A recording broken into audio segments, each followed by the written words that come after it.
जब धरती पर धर्म और अधर्म का संघर्ष था और ज्ञान सबसे बड़ा शस्त्र माना जाता था, ये वही युग था जहां हर युद्ध सिर्फ तलवार से नहीं, बुद्धि और नियमों से भी लड़ा जाता था।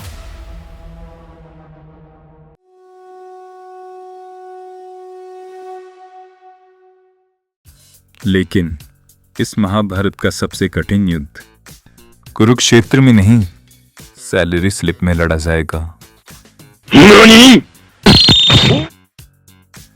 माधव, टैक्स तो रिटर्न फाइलिंग के टाइम होना चाहिए ना?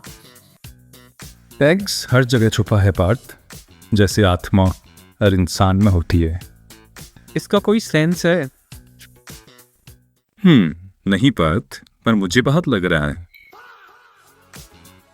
Partha, BDS is deducted with the earlier of payment or crediting payee's account. लेकिन कुछ अच्छे लोग भी होते हैं, तुम पांडवों जैसे।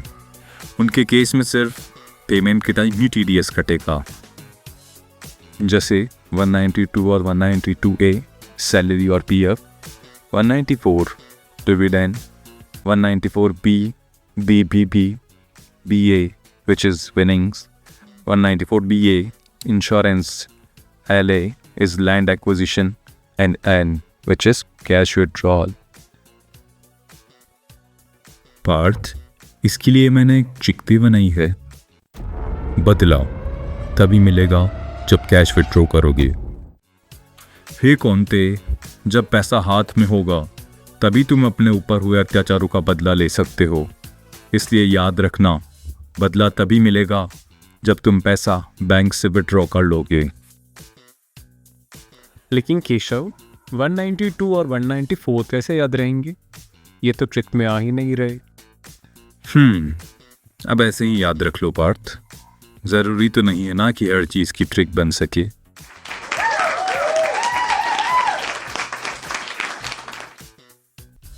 Rate logic. तो माधव, ये TDS किस रेट से कटेगा? नॉर्मली फिक्स रेट होता है, लेकिन एक्सेप्शंस भी होते हैं। इनमें सरचार्ज और HEC ऐड होता है, क्योंकि पार्थ यहाँ रिस्क है। Pen drama. मेरा पेन नहीं बना, क्या मैं पेन बाद में दे दूँ? बाद में दे देना, पर अभी 20% TDS कटेगा। माधव, 20% और वो भी हर सेक्शन में?